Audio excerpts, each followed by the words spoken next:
Your son made me pregnant. Excuse me? Pay $30,000 as alimony. When I picked up the restaurant's phone, I was told that with a young woman's voice suddenly. She was utterly one-sided in the conversation and not even giving her name. I completely underestimated. That must be a prank call.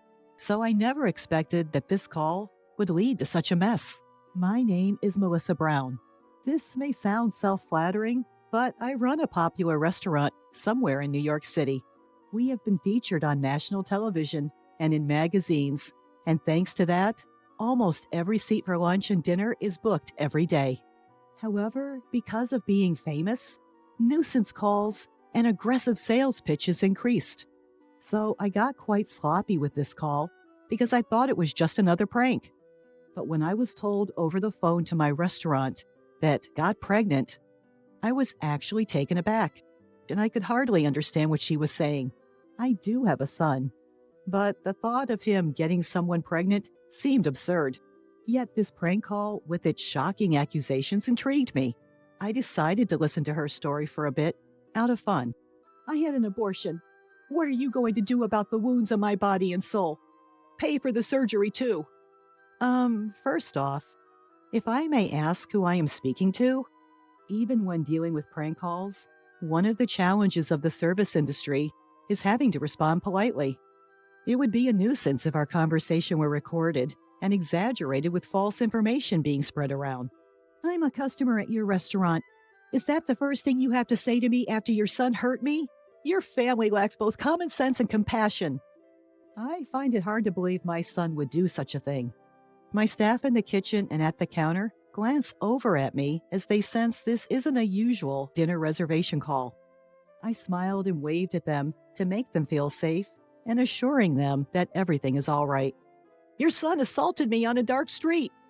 And you recognized him in the dark? Of course. But are you sure it was my son? Don't play dumb. I'm absolutely certain. It was your son who lives with you. I've been so scared since then. I even can't go out alone. What are you going to do about this? She started detailing how the assault had happened.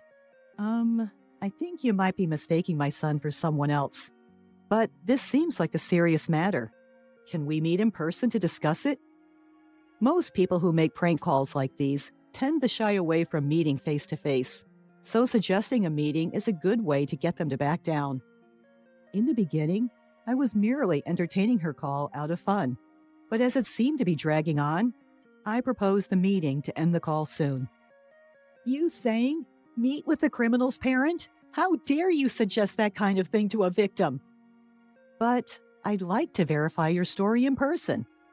Are you saying I'm lying? That's not what I mean. To be honest, I wanted to say, you're lying, aren't you? But I held back.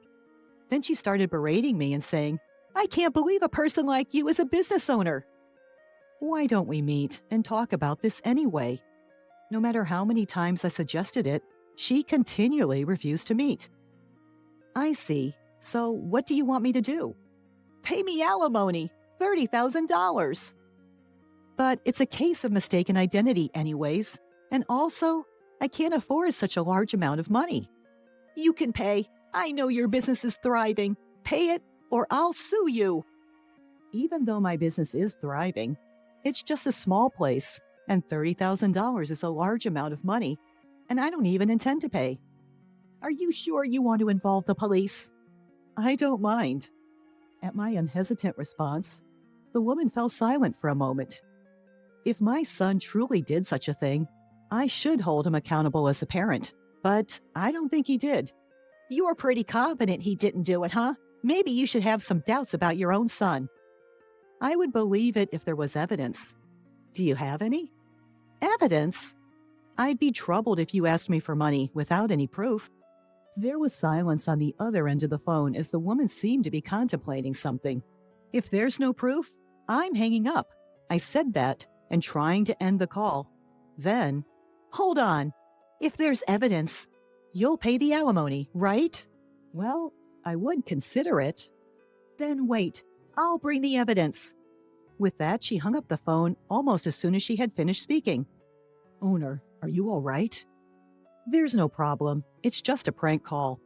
One of my employees, Mr. Murphy, voiced his concern, so I reassured him like that.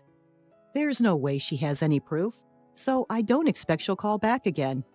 But I have an uneasy feeling that she might barge in and cause a scene at the restaurant. In the evening, while preparing for dinner, I had completely forgotten about the phone call. Mr. Murphy ran up to me, holding a manila envelope in his hand, with his face as pale as a ghost. "What's the matter? It's not like you to run in the restaurant." "Owner, this came." What he handed me was a letter. "Ms. Melissa Brown, I was assaulted and impregnated by your son. Please transfer $30,000 as alimony." Written below were the bank transfer details, and the recipient's name was Karen Williams. Mr. Murphy was pale and disturbed because he was the first to see the contents of the unsealed and unsigned letter. "Calm down. But you know my son, right?" Hearing this, he seemed relieved. There was something else in the envelope. I pulled it out, and it was a pregnancy test. What's that?" This commotion attracted the other employees. All of them seemed taken aback. Could it really be the owner's son?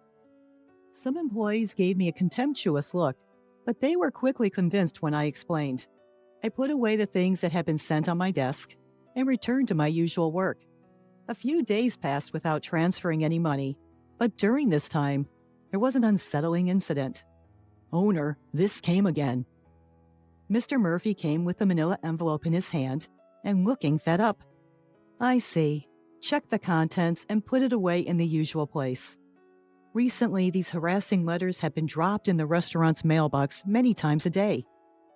Are you planning to run? Pay up. The owner is a parent of a criminal. Her son got a college girl pregnant and didn't even apologize. The owner of this restaurant is a heartless and cruel woman with no sincerity. Irresponsible, overprotective, toxic parent. It's your fault your son became like that. Take responsibility.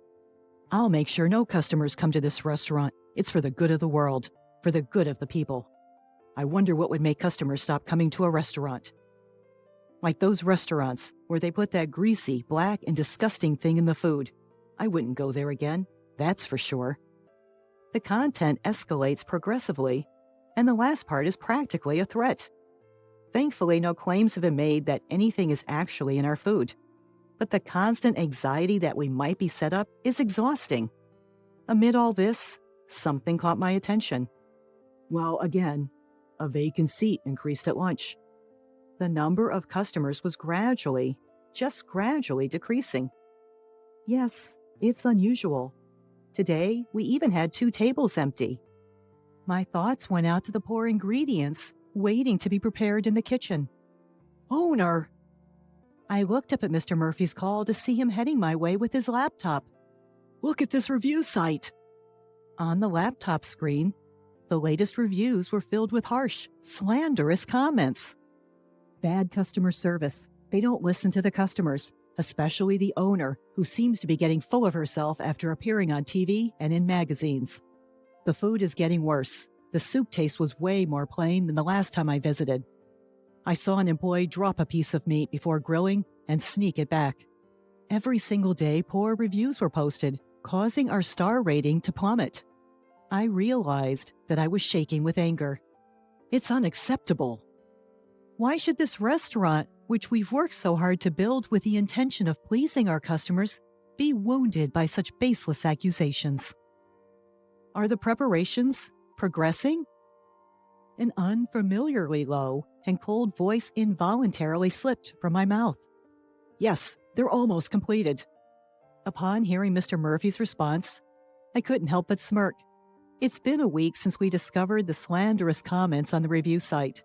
Since then, the number of customers has continued to dwindle. When I stepped out into the dining area, Mr. Anderson, a regular, was sitting at the counter next to a young woman. "Mr. Anderson, thank you, as always." "It's tough for you lately, Melissa." When I greeted him, Mr. Anderson offered me words of consolation. Well, this job is my lifeline. I smiled and replied. Mr. Anderson shook his head sympathetically then. "You're strong. especially considering your son's predicament. But don't lose hope. I'm on your side, Melissa. We'll support your son as he atones for his actions." What? I was taken aback and couldn't understand what he was talking about. Well, I noticed this place is quieter than usual, so I was wondering what happened. Then this young lady here kindly showed me a webpage about this restaurant. With that, he gestured towards the pretty woman in her early 20s sitting next to him. "I really feel for you. I love this place, so I thought I'd come here more often to help out in any way I can." Come to think of it, I recalled seeing this girl in the restaurant quite frequently recently. "Excuse me, but what's written here is a misunderstanding. The regulars here were wondering why the place has been so empty recently, so I explained it to them." What? I doubted my own ears and trying to make sense of what she was saying. I mean, it isn't sad not to know the truth. Besides, I thought the owner would be happy to know that people like me and Mr. Anderson still come to this place. You've been spreading online rumors, which we're not even sure of, to our patrons? I unintentionally raised my voice, forgetting all about formality. Wow, it's scary. The internet says the owner is a terrible person, and I thought it wasn't true, but it seems you really are like the parent of a man who assaulted women. I suggest that you should apologize if you think you did something wrong.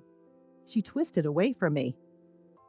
Her movements were as if she expected me to punch her, even though I had not raised a hand. "Miss, that's not a nice way to talk. Melissa's probably tired from all the things happening." Mr. Anderson defended me, but that wasn't the point.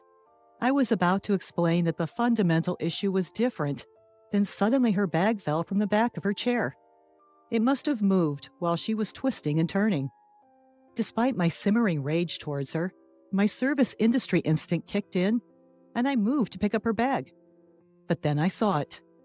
Karen Williams? The name written on the student ID card that had fallen out stopped me in my tracks.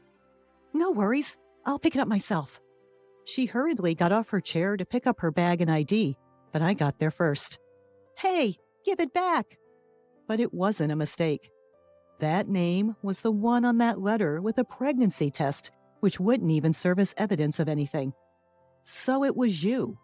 I've been looking for you, Karen Williams. "Ah, I must have swapped it with the friends by mistake.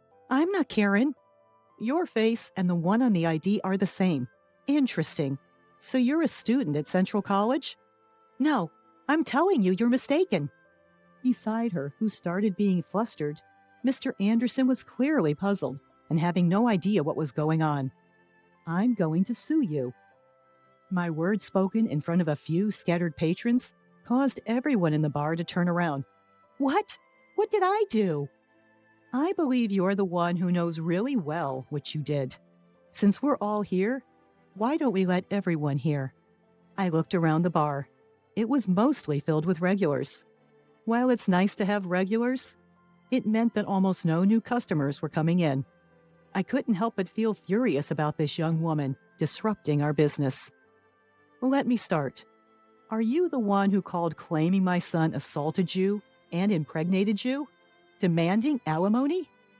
I glared at her and pressing her for an answer. "Yes, that's me. I'm the one your son assaulted." Seeing that there was no way to deny it anymore, she admitted it surprisingly readily. "What? You want to embarrass me in front of all these people? This could backfire, you know, considering the reputation of your bar." She crossed her arms defiantly and completely brazen. Her attitude only served to fuel my anger further.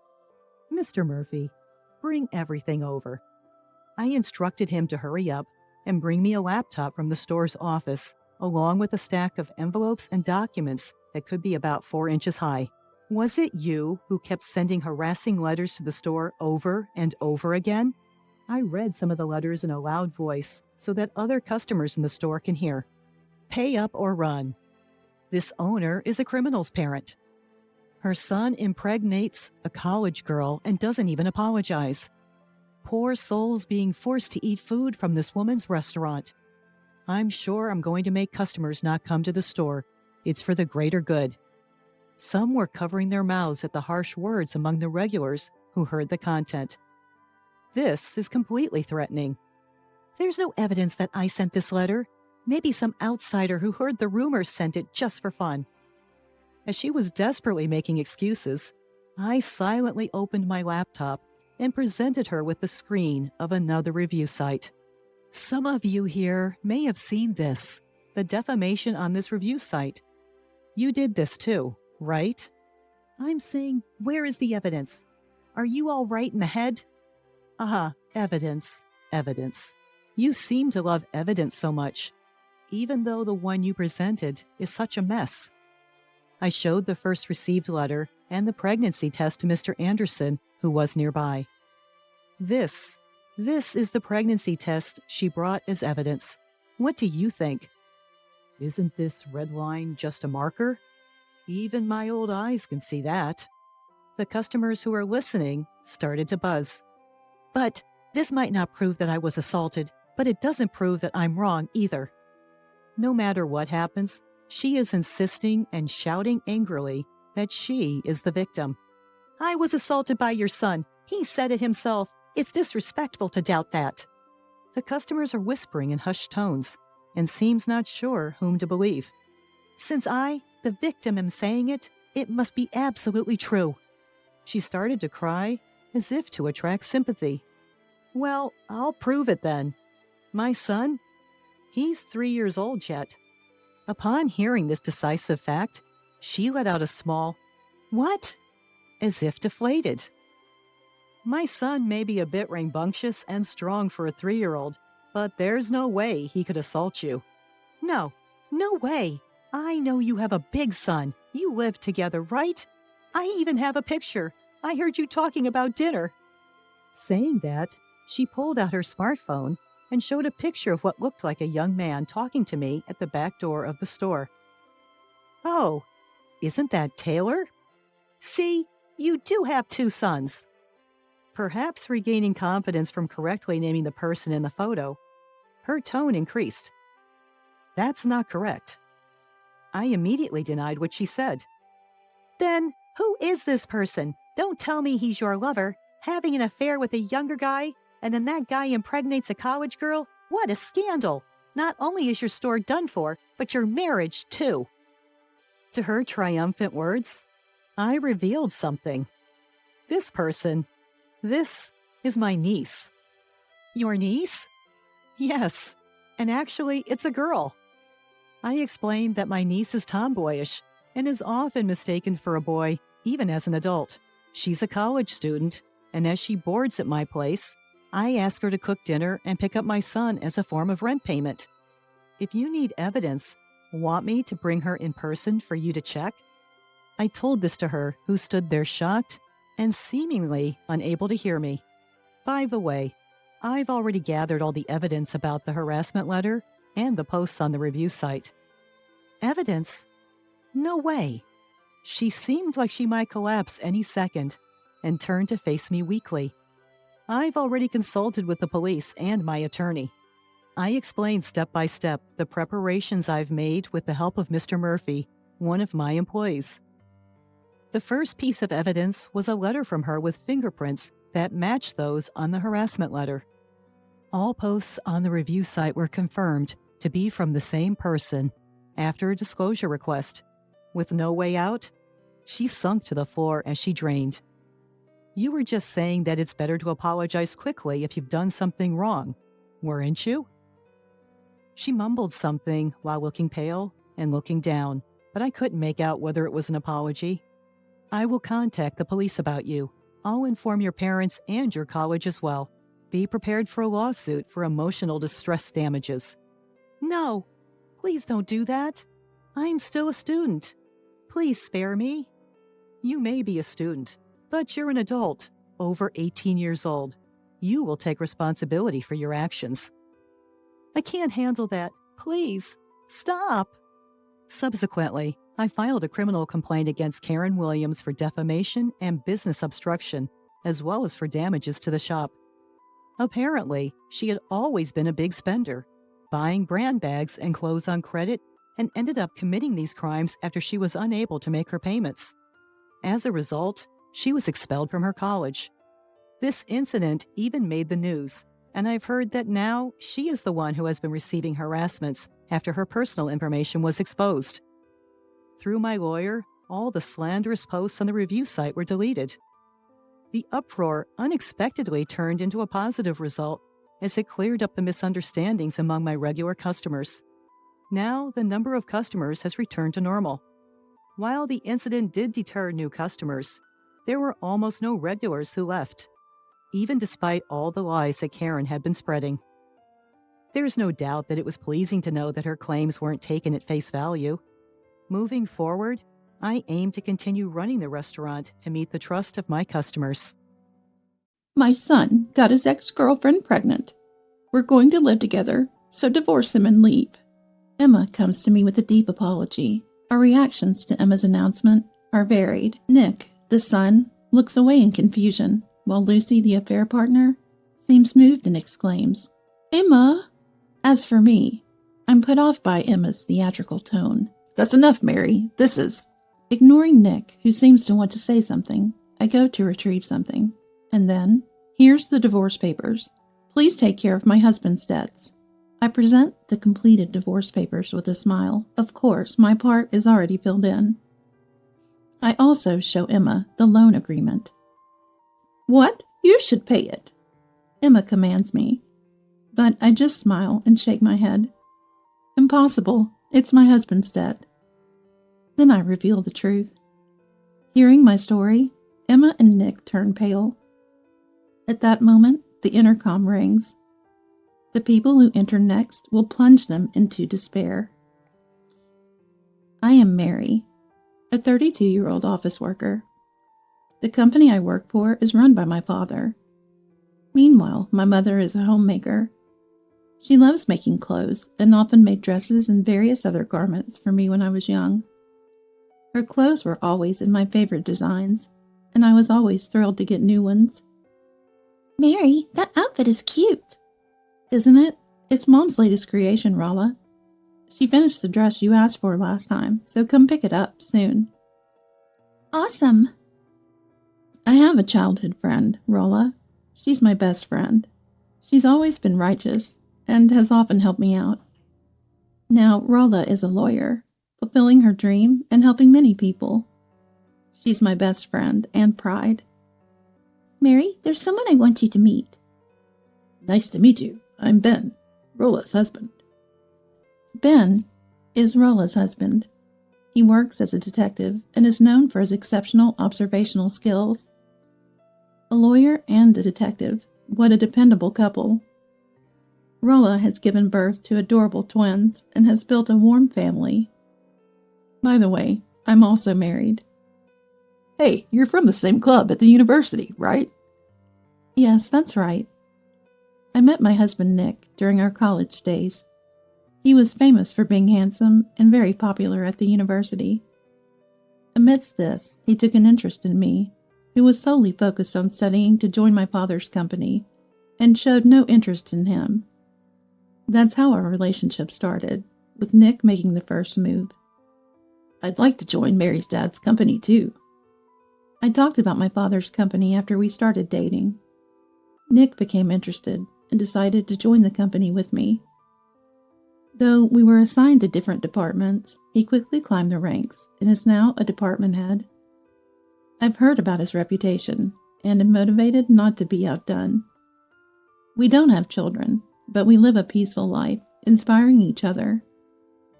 "I'm really sorry." "It's okay now." One day, a certain truth came to light, and Nick and I had a huge argument. Honestly, I thought about divorcing. And even Rolla suggested it might be better. "There's no one but you for me. I truly love you from the bottom of my heart, so I don't want to separate." However, Nick pleaded, so I decided to give our relationship another chance. Since then, Nick has changed, treating me with utmost care. He even started actively helping with household chores, which led me to forgive him. "Thank you, Mary. From now on, I'll dedicate myself to you only." Make sure you do. There won't be a next time. Our relationship became stronger than before the fight, helping each other more as a couple. It would have been fine if it ended there. But Emma had to stir things up more. Mary, I heard you blamed Nick. Without even knowing the details of the argument, Emma started yelling at me. Taking advantage of my surprise, she continued. Nick is too good for you. If you have complaints, divorce him. You're such a disgrace as a wife. Enough is enough. Mom, stop it. Mary and I have already settled it, so please be quiet. Emma kept blaming me until Mark and Nick stopped her. Sorry about Mom. She's always been prone to overreacting. According to Nick, Emma has always been prone to jumping to conclusions and acting impulsively. When Nick was a child, she frequently stormed into his school. Each time, Mark would end up apologizing for her actions. I'm really sorry. I'll talk to Emma properly. Sorry, Mary. Honestly, Emma's behavior infuriated me. But I decided to let it go this time, considering the deep apologies from Mark and Nick. Emma adores Nick excessively and always pressures about divorce at the slightest issue. Maybe that's why my brother left, Nick mentioned. Nick has a brother whom I've never met. Apparently, his brother and Emma never got along and had a falling out. His brother left home right after graduating high school and hasn't returned since. Perhaps that's why she's more clingy with Nick. Before you dare to speak to Nick, what about children? When will I be able to hold my grandchildren? That was a frequent topic until recently. I was concerned about not having children, too. We checked with the doctor, but there was nothing wrong with me. Maybe you should get checked, too. Well, even if Mark stops Emma, I'm getting tired of this. So I took Nick, who seemed reluctant, to the hospital for tests. The results are still pending, but we've promised to live happily together, regardless of the outcome. Lately, Mark has been speaking strictly with Emma, which has quieted things down significantly. It's truly thanks to Mark. Without him, our married life would likely have fallen apart. What's this? One day, I found a letter in the mailbox. There was no sender, just a message saying to break up with Nick. Feeling uneasy, I immediately showed the letter to Nick. Maybe it's just a prank. You think so? Doesn't it feel creepy? It is creepy indeed. Maybe you should consult Rolla about it, just to be safe. Following Nick's suggestion, I contacted Rolla. After explaining the situation, she said she'd make time, and we quickly arranged to meet. Sorry to keep you waiting, Rolla. No worries. Let me introduce you to someone first. At the cafe where we met, Rolla, Ben, and another man were waiting. First, I was introduced to the man. Nice to meet you. I work with Ben as a detective. This man, Tom, appeared to be Ben's work colleague and friend. I greeted them and immediately showed them the letter. What's this? No sender means it was probably put directly into the mailbox. That's malicious. Rolla and Ben frowned upon seeing the letter. Meanwhile, Tom seemed deep in thought. Is something wrong? No, the handwriting seems familiar. Could it be someone you know? At Ben's words, Tom mused. Maybe. And it was decided that the two detectives would investigate the letter. After getting some advice from Rolla, we disbanded for the day. And when I returned home... Welcome back. Nick, you're here. Nick was already at home. I was surprised to see him there, as I hadn't expected it. Did you find out anything? No, we can't tell much from just that. Maybe you should go to your parents' place for a while, just in case. This might escalate, and you could be harmed. I observed Nick as he suggested this. He seemed concerned, but was restless and avoiding eye contact. This made me feel uneasy. Maybe. But why are you home, Nick? I was worried about you, Mary. Today's a weekday. It was a weekday, and he should have been at work.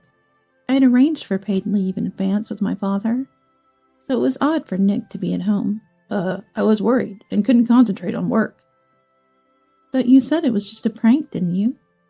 Nick avoided my gaze at my question. Nick's behavior reminded me of the previous big fight. Back then, he also avoided my gaze when I pressed him for answers. I'll wait a bit longer before returning to my parents' house, while making sure not to inform Emma. I also discussed various things with Mark. Despite this, the letters continued to arrive, becoming more aggressive. Break up soon? Get out now? You're a nuisance? Nick doesn't suit you? I'll force you out if necessary. I took photos of each letter and reported them to Rolla. Dad, I need a little help with something. Furthermore, I sought the cooperation of my parents. I was moving secretly, ensuring that Nick remained unaware while managing my work. As a result, I've been returning home later than usual, with Nick leaving the office before me. He's not here again today. Where does he go? Nick wasn't home when I returned. Sighing, I waited for him. I'm home. Welcome back. You're late again today. Yeah, had a lot going on. Nick returned home 2 hours later than me. As usual, he avoided eye contact, which led me to make unpleasant assumptions. I sighed again, trying to mask my irritation. Then, after some time, something sad happened. Mark passed away. Mark, you did your best. Mark had fallen ill a while back, and despite treatment, he passed away. I was grateful to Mark, and had visited him every day. I cried a lot the night he died. But it seemed I was the only one who felt that way. Take care of the arrangements, will you? Mary can handle it, right? I wonder how much Dad left us. Nick and Emma, with smiles on their faces, left me to handle various arrangements, while they discussed the inheritance. Even after the funeral was over, they tasked me with sorting out the belongings and went out together. What's this? While going through Mark's belongings, I found something in his diary. I collected it and immediately took it to Rolla. Mark cared about me until the end. I resolved to respond to his concern properly. I started to move without Nick or Emma knowing. A little while later, when things finally settled down, I'm coming in. Emma brought a woman with her to our house. Who are you? It's been a while. I knew the woman. She was Lucy, Nick's ex-girlfriend. Are you Nick's current girlfriend? Yes, Nick is indeed my boyfriend, but... Nick's taste has changed, huh? To be involved with such a plain woman. She was the woman who took a mysterious superiority over me when I started dating Nick in college. Hey, Lucy. You and I are no longer involved, so stay out of it. At that time, Nick and I were separated, and he rejected Lucy. Since then, there had been no contact from her. So this was the first time we met since college. Why are you two here? It seemed Nick wasn't informed of their coming. He was surprised by the appearance of the two. For the moment, he let them into the house to hear them out. Actually, I'm currently dating Nick. What? What are you talking about? That's when Lucy revealed her affair with Nick. Lucy apparently works at a company that does business with ours. About a year ago, she and Nick reconnected at a business meeting, and from there, they developed a physical relationship. I'm pregnant with Nick's child. No, Mary, this isn't true. Lucy's announcement left Nick desperately trying to explain, his face turning pale. In contrast, I remained calm. What are your intentions? I asked coldly. Lucy seemed taken aback. Then Emma came forward with a deep apology. My son got his ex-girlfriend pregnant. We're going to live together, so divorce him and leave. Emma said, deeply apologizing. Our reactions to Emma's words were varied. Nick, her son, looked away in confusion, and Lucy, the mistress, seemed touched and said, Emma? And I was repulsed by Emma's theatrical words. Well, Mary, this is... Ignoring Nick, who seemed to want to say something, I went to get something, and then... Here's the divorce papers. Please take care of my husband's debts. I handed over the filled-out divorce papers with a smile. Of course, my part was already filled in. I also showed Emma the loan agreement. What? You should pay that, Emma commanded me, to which I just smiled and shook my head. Impossible. After all, it's my husband's debt. Then I revealed the truth. It's the debt Nick accumulated when he cheated before. In fact, this was the second time Nick had cheated. Previously, he had had an affair with a married woman and was demanded compensation by her husband. Nick has a habit of splurging on his mistresses, and since he had no savings due to his lavish spending, he ended up in debt. I only have you, Mary. I truly love you, so I don't want to separate. Coaxed in this way, we decided to rebuild our relationship. Until the debt was paid off, I was the one providing for our living expenses.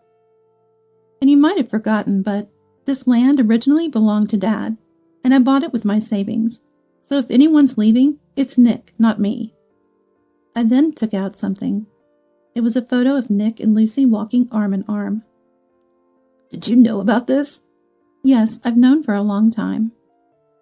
This photo was taken by Ben and his colleagues. In addition to investigating the letters, I had also asked them to look into Nick's affair. And this is something Mark left behind. Next, I presented a copy of the exchange between Emma and Lucy. It detailed Lucy's affair with Nick and Emma's support of it. How did you get this? It was tucked away in Mark's diary. Mark knew Nick was having an affair, and instead of stopping it, Emma was helping, so he kept this as evidence. My words turned Emma's face pale. I will divorce, but I won't give up this house. And I'll demand a substantial compensation. Looks like more debt for you. Hearing my words, Emma and Nick's faces turned pale. Just then, the intercom rang.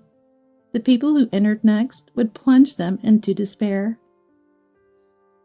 I was waiting for you, Rolla. Sorry to keep you. The ones who entered were Rolla and her team. In fact, I had contacted Rolla as soon as Emma and her group barged in. Tom? Lucy turned pale upon seeing Tom's face. Long time no see. Finally found you. To Lucy, Tom turned with a smile. Actually, Lucy and Tom were ex-spouses. However, Lucy had cheated, leading to their divorce. Lucy had been avoiding paying compensation at the time. That's why her face turned completely pale now. Tom? Can't believe it. You're Tom. Long time no see. I didn't know this, but Tom turned out to be Nick's brother, with whom Emma didn't get along. Tom looked at Nick and Emma with a cold gaze. You still enjoy hurting people, I see. Let's go. With that, Tom urged me to leave. I then left the house with Tom and Rolla's group. Wait. Pack your things and leave within a week. Otherwise, I'll sue. I said this and left with just the essentials. Oh, that's right. I have to say that too. I turned back to Nick one last time. How did you, being infertile, manage to get her pregnant? What? Leaving them dumbfounded by my statement, I headed to my parents' house with everyone. That was tough. Good work. Take it easy and rest. My parents warmly welcomed me, having been informed beforehand. We then discussed what to do next. But who would have thought Nick was infertile? That's why we never had kids, despite being intimate. Yes, Nick was actually infertile. I found out through a medical examination, but I hadn't had the chance to tell Nick due to the letter incident and Mark's funeral. So the child in Lucy's womb isn't Nick's. And I've been divorced for over a year, so it's not mine either. In a way, they're a well-matched couple. A couple both involved in affairs. I checked my phone, which had notifications turned off. There were dozens of missed calls from Nick and Emma. Messages, too, asking me to come back, wanting to talk. Did they contact you? Show me. Here. I handed my phone with a stern face to my father. Just then, a call from Nick came through. Father pressed the talk button. Mary, explain everything. What's going on? Thinking I had answered, Nick started talking nonstop. Everyone frowned at his words. What do you mean I'm infertile? That seemed to be his main concern. Nick continued. Let me stay in this house. You're all I have. Without waiting for my response. His words, clearly audible, even without the speaker, left me more dismayed than angry. You seem to underestimate my daughter quite a bit. My father spoke up. Nick's voice stopped. I've heard everything. Remember your place in the company. No, please, not a dismissal. Wait, that's not what you told me. Lucy's voice cut in. Apparently, Nick had told her he was the next company president. So I chose Nick as the father. Without that, it's meaningless. So the child isn't mine? You're infertile, right? Then it's not. Who knows who the father is? Nick's blame toward her was audible, and they seemed to be arguing even over the phone. Please, do something about this. Then Emma's voice came through. My mother took the phone from my father. Hello, it's been a while. That voice, Mrs. Emma sounded surprised upon hearing my mother's voice. Recently my mother had started a sewing class, and Emma was her student. Please don't call me teacher anymore. I don't want someone like you as my student. What? Emma seemed to genuinely respect my mother. She screamed, and my mother silently hung up the phone and handed it back to me. Well, we should head back now. Right, Mary, leave everything to us. We'll make sure you get a good settlement and handle the divorce. With those reassuring words, Rolla and Ben left. I thought Tom was leaving too, but he stopped and looked at me. Mary, please read this letter. With that, Tom handed me a letter and followed Rolla's group. I watched them leave, and then read the letter. Ever since I first saw you. It contained his feelings for me, and I was taken aback by the beautiful content. My goodness! Not bad at all.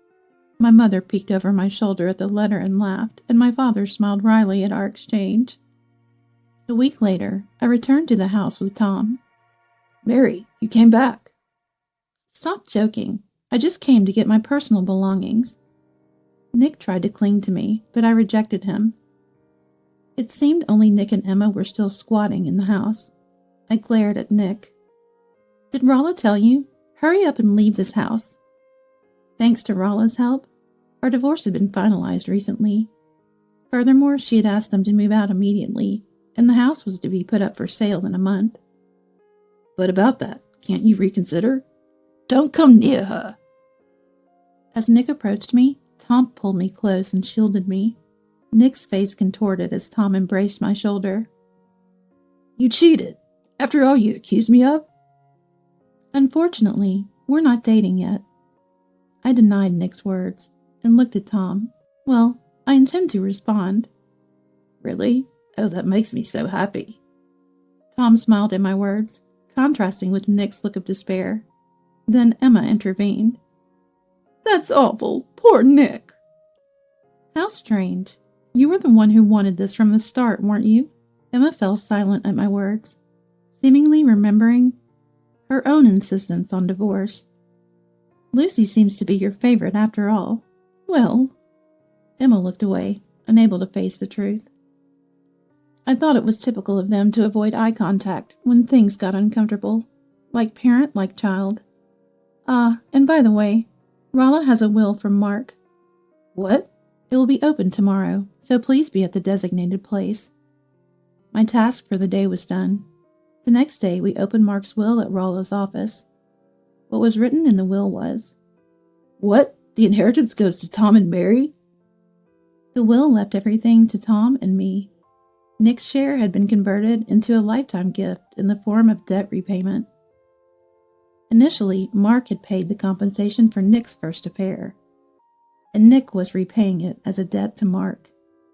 As for Emma, she had also been unfaithful and had divorced Mark shortly before his death. Therefore, she had no right to the inheritance. The will states that the inheritance is left to Tom, who has endured hardships, and Mary, to whom I have caused trouble. That's absurd. This is wrong. Why should the brother who left and marry a stranger receive it? The two were furious at the will's contents. Just then, as I tried to calm them down, "Enough," Tom spoke out sharply. He then vented his pent-up feelings towards Emma and the others. "I left? If I stayed in that house, I would have run away too. Always neglected, forbidden from attending the school I wanted, and stripped of all money I earned from part-time jobs and relative gifts." Emma looked away at Tom's words. "That reason being because you don't listen to me. Are you kidding me?" Listening meant doing household chores imposed by Emma. Even if he was doing homework or studying, she would interrupt and force chores on him. By the way, Emma was supposed to be a homemaker. Despite his resistance, even his leisure time was disturbed. But with Nick, studying and playing were always free, because Nick was the child of a mistress. Nick was shocked at Tom's words. He had never imagined he was the child of a mistress. "That's why I can't forgive you. I won't let Mark's precious inheritance go to the likes of you." As Tom declares this, Emma's shoulders slumped. Nick stood there stunned. Parent and child both unfaithful, and the mistress also cheating with another man? Such a like-minded family. My words were met with no rebuttal. Later, Nick and Emma apparently moved to an old apartment. Nick, of course, was fired from his company. He was climbing the corporate ladder. "I'm the son of the company president. I'll be the next president. Listen to me." He had been boasting around and taking credit for others' works. Nick, a habitual womanizer, had been approaching various women in the company. He was fired after a colleague from his department complained and was caught cheating with Lucy during work hours. On the day I first consulted Rolla and the others, Nick had taken leave to meet Lucy and knew about the letter before I did. The sender of that letter was Lucy. "Lucy's handwriting is distinctive. That's how I knew." Lucy dug her own grave, trying to break us up, and Nick was returning home late because he was seeing her. As a result, he was fired and now leads a poor life due to the debt incurred from paying me compensation. "And yet that mother doesn't work, just plays around?" Despite the situation, Emma was not working, but visiting her lover. Ultimately, Nick kicked her out. Ben had researched all this. Tom had apparently investigated Lucy. She had gone back to her parents. "I knew her parents, so I explained everything." Tom explained everything, which led Lucy's parents to take away the child and expel her. They promised Tom they would raise the child themselves and make Lucy take responsibility. According to Tom, Lucy's parents are reasonable people. Lucy then turned to Nick for help, but he rejected her, blaming her for the divorce from me. "Ben and I were watching. Nick's mother also came, and they had a huge fight." Emma, turned away by her lover, also tried to rely on Nick, leading to a mutual blame game and a fight. The residents called the police, and both were taken away. Nick became a pariah due to the commotion. As a result, they left the apartment and moved to the countryside. I received a letter detailing these events and an apology. Too late now. I tore up the letter. I don't have time to spare for Nick anymore. Starting today, it's going to be busy again. "Don't overdo it."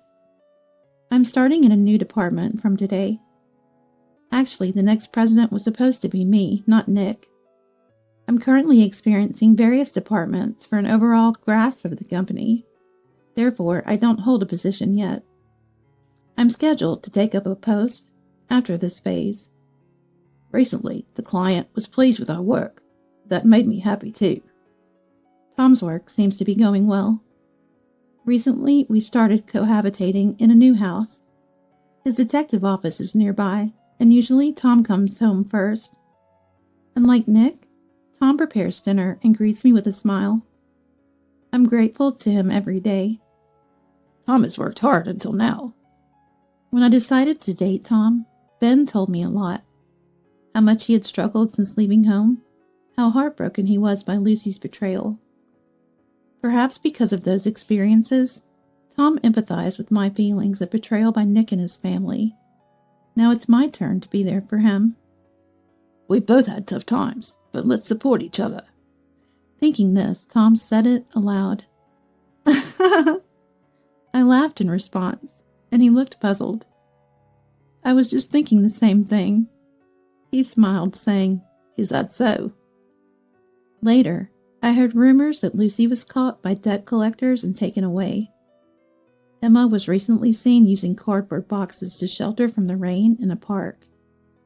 Nick, having caused another affair scandal in the countryside, was eventually found by debt collectors and is in a dire situation.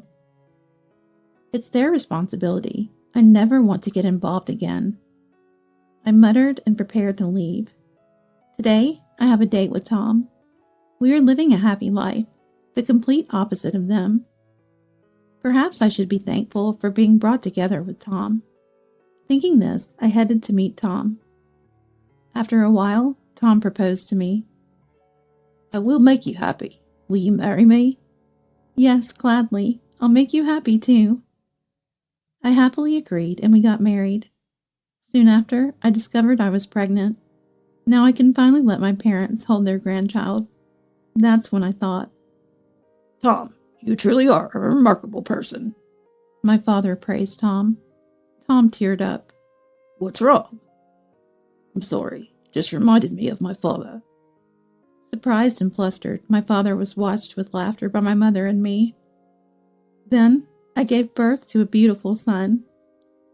Tom is actively involved in household chores and childcare, which is a great help. My parents also care for us, allowing me to raise my son without any worries.